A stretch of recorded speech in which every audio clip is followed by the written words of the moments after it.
යාළුවනේ කොහොමද ඔයාලට ඉතින් අපේ නුයි බයි නුයි YouTube channel එකට ඔයාලව සාදරයෙන් පිළිගන්නවා. ඉතින් අද හදන්න යන්නේ චිකන් බිරියානි එකක්. ඒකට ඉස්සෙල්ලාම අපි චිකන් ටික මැරිනේට් කරගෙන ඉමු. ඉතින් මිරිස් කුඩු දාගන්න. මම මෙතන මිරිස් කුඩු හැඳි දෙකක් දාගන්නවා. ඔයාලා මිරිස් කන විදිය අනුව මිරිස් කුඩු දාගන්න. ඊට පස්සේ 3-5 මම 3-5 මෙතන හැන්දක් වගේ ප්‍රමාණයක් තමයි දාගන්නේ. ඊළඟට ලුණු හැඳි එකමාරක් විතර මම දාගන්නවා යාළුවනේ. ඊට පස්සේ අපි මේකට දාගන්නවා කහ නම් අඩුවෙන් දාගන්න. මම මෙතන කහ හැඳි භාගයක් විතර තමයි දාගන්නේ. ඊට පස්සේ දාගන්නවා ගම්මිරිසුත් හැන්දක් විතර දාගන්න.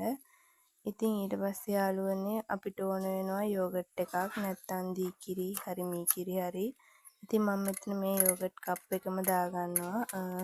ඔයාලා දී කිරි ගන්නවා නම් ඒක ටිකක් බලලා දාගන්න යාළුවනේ. ඊට පස්සේ මේක අපි මැරිනේට් කරගන්න ඕනේ. ඉතින් ඊට පස්සේ මේක ෆ්‍රිජ් එකේ දාගන්න.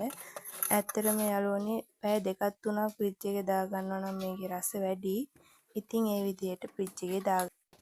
අපි රයිස් එක ගන්නකොට බිරියානි එක හදන්න පැය භාගයක නිසා රයිස් එක හොඳට හොදලා පෙගෙන්න දාන්න. ඇත්තටම මම මේ ගන්නේ 70,000 කීරිය සම්බහරි 80,000 හරි ගන්නවා තවත් රහයි.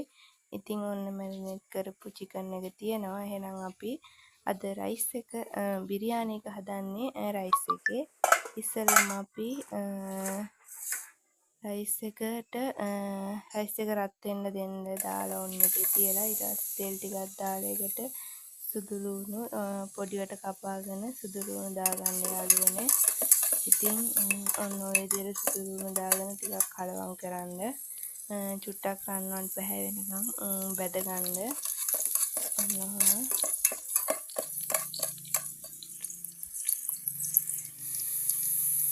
ඔන්න ඔය ගානට බැදගෙන එනකොට යාළුවනේ ලුණු දාගන්න. ලුණුත් දාලා ටිකක් කලවම් කරගන්න.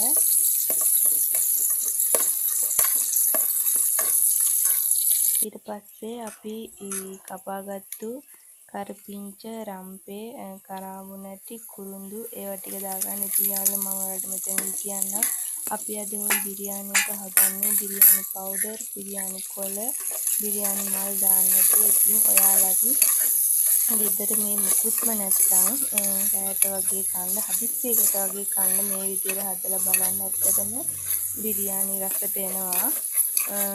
ඉතින් යාළුවනේ ඒවා ගන්න ඕනේ කියලා නෑ. අපිට හදිස්සියට මේ වගේ බඩගින්නක් ආවොත් බිරියානි බඩගින්නක් ආවොත් මේ විදිහට හදලා බලන්න. ඉතින් යාළුවනේ මේක ටිකක් තෙලේ බැදෙන්න දෙන්න මේ විදිහට. ඔන්න ඔය විදිහට බැදීගෙන එනකොට යාළුවනේ චිකන් මැරිනේට් කරපු චිකන් එක මේකට දාගන්න.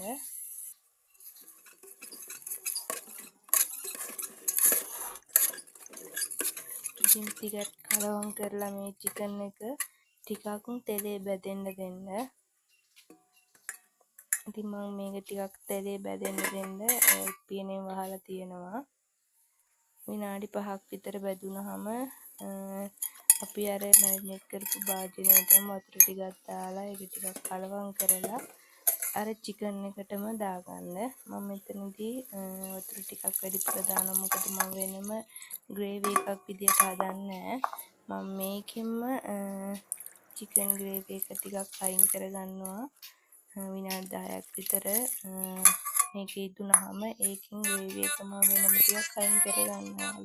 ඒක දැම්මට පස්සේ මම ටිකක් කලවම් කරලා මේක විනාඩි 10ක් විතර වහලා තියෙනවා. ඔන්න යාළුවනේ බලන්න දැන් පාට ඔන්න ඔය විදිහට එනකොට යාළුවනේ මම මේකෙන් ටිකක් ග්‍රේවි එක අයින් කරගන්නවා. මම ඒවත් එක තමයි බිරියානි එක අද කන්නේ. ඉතින් ඊට පස්සේ අපි පැය භාගයක් තැම්බෙන්න තිබ්බු හාල් ටික මේකට දාගන්නවා. දාලා මේකත් විනාඩි 2ක් විතර බැදෙන්න දෙන්න. මොකද එතකොට තවත් රසයි. ඔන්න විනාඩි 2කට පස්සේ ඉතින් ඊට පස්සේ අපිට අවශ්‍ය වතුර ප්‍රමාණයට වතුර දාලා මේක උයා ගන්න තමයි තියෙන්නේ. ඔයාලා බත් එකක් ඉදෙන වතුර ප්‍රමාණය දාන එක යාළුවනේ වතුර දානකොට ටිකක් අඩුවෙන් දාන්න. මොකද මේකේ හාල් එක ටිකක් තැම්බිලා තියෙන පැය භාගයක්. ඒ නිසා වතුර දානකොට ටිකක් අඩුවෙන් දාන්න. ඔන්න ඔය විදියට මම මේක වහලා බත් ටික ඉදුණාට පස්සේ ඔන්න ඔය විදිය තමයි තියෙන්නේ. ඇත්තටම ඔයාලා හදලා බලන්න. ඇත්තටම මේක ගොඩක් රසයි. ඉතින් යාළුවනේ එහෙනම් මං ගිහින් එන්නම්. හැමෝම පරිස්සමින් ඉන්න.